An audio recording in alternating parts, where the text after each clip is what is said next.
influenciaram me tornar empreendedor? Vamos lá. Bom, primeiro eu sempre gostei de fazer coisas diferentes, de coisas que fossem não convencional. E acho que foi, não sei que fatores, mas acho que assim, fator, vontade, genética. Teve alguns fatores assim, meu pai, por exemplo, a gente participava de um projeto e eu sempre gostei de empreender. Assim, eu tinha uma escola de música, tive uma escola de tecnologia, e aí depois que a gente construiu a fábrica de criatividade, os fatores que me levaram a isso foi sempre assim, necessidade, assim, é um fator, tipo, eu quero ganhar dinheiro e até eu tenho 14 anos, tenho 15 anos, como que eu faço para ganhar dinheiro? Vou vender horta, vou cultivar uma horta e vou vender de porta em porta, porque para ter meu dinheiro com 14 anos é mais difícil. Vou dar aula de música. Então acho que a necessidade de vontade de ter coisas próprias, meu pai e minha mãe sempre me deram tudo, assim, casa, comida, mas se eu quiser ter alguma coisa extra, eu que tinha que comprar. Então minha vontade de ter coisas diferentes. E aí para isso precisava de dinheiro, e aí preciso empreender me dava dinheiro para isso. Acho que esses foram os principais fatores que no começo me levaram. Uma empresa chamada IDEO, que é uma empresa americana de inovação, que eles são muito empreendedores, eles fazem projetos diferentes, eles foram a minha principal inspiração para fazer a fábrica. Mas teve empresas, assim, pessoas, amigos que abriram uma empresa e deu certo, mas acho que a maior mesmo foi a IDEO e a fábrica da Benetton. Tem uma fábrica da Benetton que fica na Itália, que foi uma inspiração legal também, que é um projeto super diferente. Não, nem a IDEO nem a fábrica da Benetton é na Itália e a IDEO é nos Estados Unidos. Mas eles eram empreendedores no sentido de deixar eu poder empreender, mas eles não eram empreendedores no sentido literal da palavra. Minha mãe era professora, meu pai era vendedor. E aí ou seja, os dois trabalhavam em empresas, então eles não eram empreendedores de terem a própria empresa. Meu pai chegou a ter uma empresa de transporte, mas eles sempre me inspiraram, assim, me incentivaram a fazer o caminho que eu tomasse. Tipo, você tinha escola, ou seja, incentivaram, não desestimulando e incentivando. Você quer abrir? Então beleza, tem que fazer isso, isso e isso. Me davam, tipo, pode ir. A fábrica em si, se for citar o projeto Fábrica de Criatividade, que não foi o meu primeiro empreendimento, mas foi o meu último, assim, o mais vultoso, né, o maior de todos eles, teve um fator que precipitou, que foi o assassinato do meu pai, que gerou a gente pensar num projeto diferente. Eu fazia parte de um projeto social, de uma escola de música, de uma empresa de tecnologia, e todo mundo se juntou para falar, seu pai não tem como voltar, mas será que tem como a gente restabelecer e criar alguma coisa para que aconteça o que aconteceu com seu pai de forma menos quantidade, e a gente fizer alguma coisa. Eu falei, beleza, você tá a fim de pôr uma manambá sem mão no bolso? Então vamos fazer um negócio realmente revolucionário. A gente pensou na fábrica de criatividade. Que era algo social. Que era algo social e ao mesmo tempo sustentável, com empresas de inovação, era um mix de várias coisas, que é o que é hoje. Um mix de uma empresa que trabalha com o terceiro setor, trabalha com o setor corporativo de grandes empresas, trabalha com inovação, trabalha com a pessoa física, trabalha com aluno, criança, adulto e jovem, trabalha com eventos culturais, então é um mix de coisas, é um empreendimento que cabem muitos empreendimentos dentro. E aí esse empreendimento especificamente teve o fato que culminou para que ele acontecesse, foi a morte do meu pai, foi o assassinato do meu pai, que resultou de a gente pensar em fazer uma coisa com esse tamanho. Eu tinha 22, 23 anos, por aí. Não, eu já tinha acabado a faculdade, eu acabei com 22, eu acho. Então foi logo depois da faculdade. Eu fiz dois cursos, um de música, que foi de graduação, e o outro eu fiz de computação. A minha graduação formal foi de computação, então eu sou formado em música e computação, graduado. E eu fiz especialização em neurociência, marketing e criatividade. Tenho 3 especializações. Sim, a gente fez um plano de negócios mesmo, um business plan bem estruturado. A gente fez todo um projeto, como seria a arquitetura, como seria o projeto político-pedagógico. A gente foi bem mais do que normalmente uma empresa é no começo. Geralmente a empresa faz fazendo, assim, de qualquer jeito. A gente fez um planejamento, a gente teve 2 anos de planejar para escrever todo o roteiro, como seria, todo o projeto, toda a parte financeira, toda a parte estrutural, toda a parte arquitetônica mesmo. Então foi um negócio bem pensado. A força é que a gente tem um projeto muito diferente de qualquer coisa que acontece no bairro e qualquer coisa que acontece em São Paulo, no Brasil, ou seja, uma empresa de inovação é algo que não existe em quase nenhum lugar, assim, é uma coisa muito rara.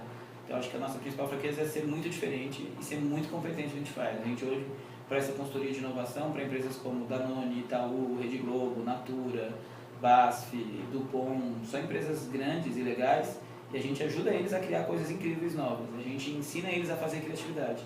E isso hoje no mercado a gente é benchmark, a gente é top 1 assim, no mercado de inovação. Se você colocar criatividade no Google, a fábrica de criatividade vai ser o primeiro a aparecer depois da Wikipedia.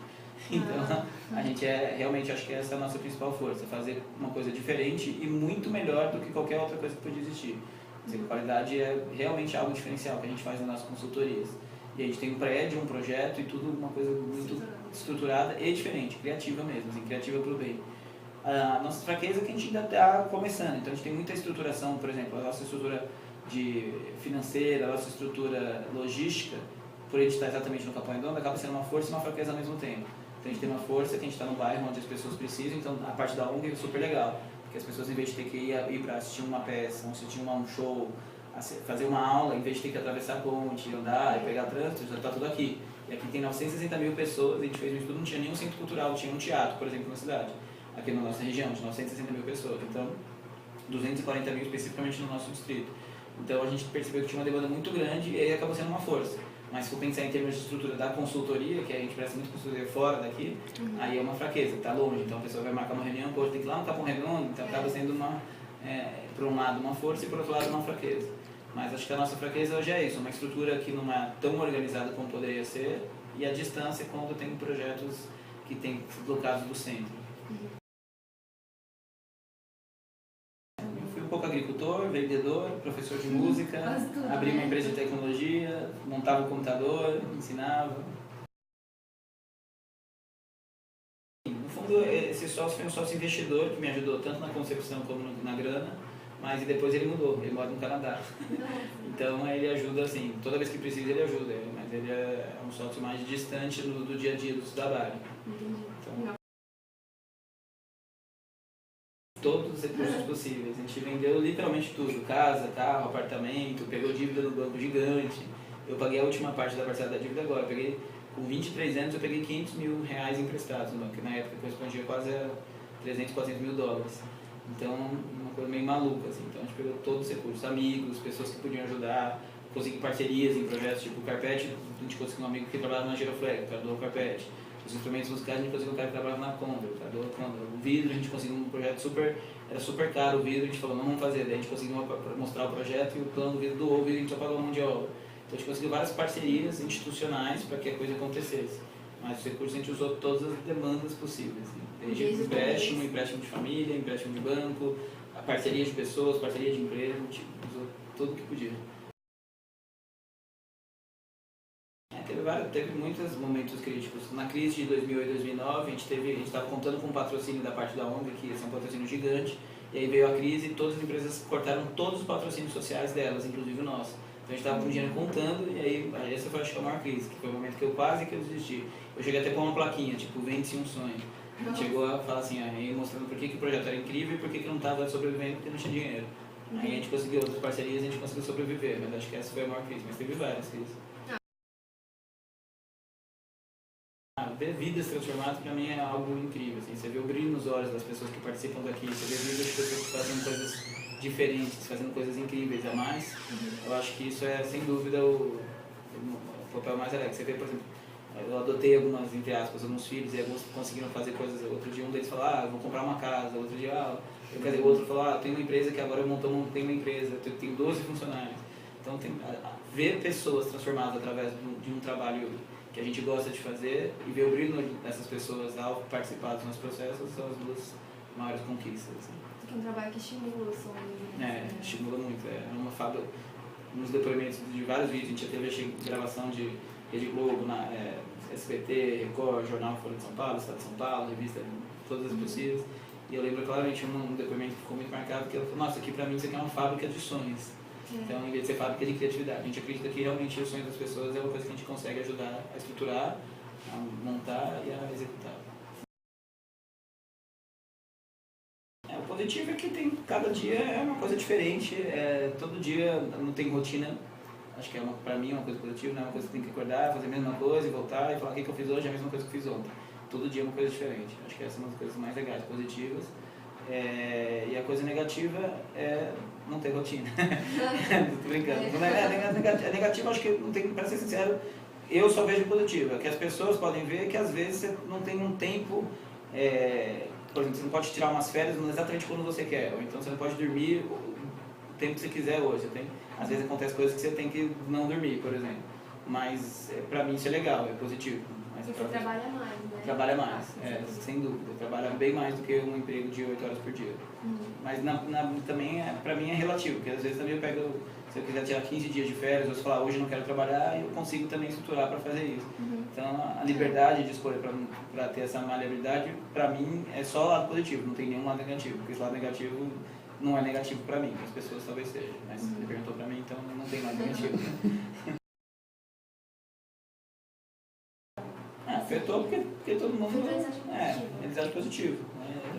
Agora, ultimamente, eles estão reclamando que antigamente eu dava mais tempo, que eles moram fora, né? Minha mãe mora perto de Washington, meu irmão mora em Nova York, minha mãe mora em Montreal, no Canadá. Cada um mora num lugar. Então a gente tem que se ver, sei lá, uma vez a cada 2 meses, eles vêm pra cá, eu vou pra lá, e a gente fica viajando. E aí ultimamente está tendo uma demanda muito grande de serviço pra gente, e a gente está conseguindo se ver menos. Então é a única parte que impactou, tipo, por esse empreendedorismo e por as coisas estarem dando, entre aspas, certo, a gente tá menos tempo pra eles, então. Sem dúvida. Qualquer outra área você precisa? Qualquer área. Empreender eu acho que é muito legal. Tá na veia e é bem gostoso. Todo mundo que empreende gosta e eu gosto.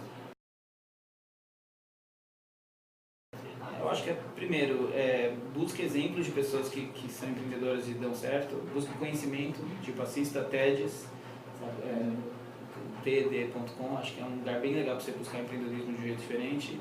Assista palestras do Sebrae, ou seja, se capacite, busque informação para capacitar.